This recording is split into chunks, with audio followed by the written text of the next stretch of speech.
গ্যাসটা ধরালাম, কড়াইটা বসিয়ে দিলাম,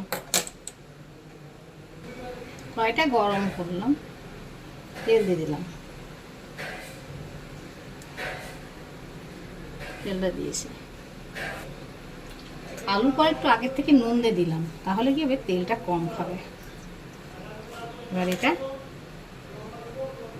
তেলটা দেখি গরম হয়েছে নাকি, তেলটা দেখি গরম, হ্যাঁ তেলটা গরম হয়ে গেছে। তেলটা গরম হয়ে গেছে, এর ভিতরে শুকনো লঙ্কা দুটো ফোড়ন দিয়ে দিলাম,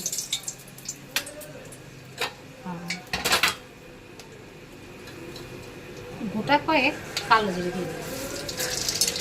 তেলটা ভালো গরম হয়ে গেছে, তাহলে এই পেঁয়াজ আলুটা ছেড়ে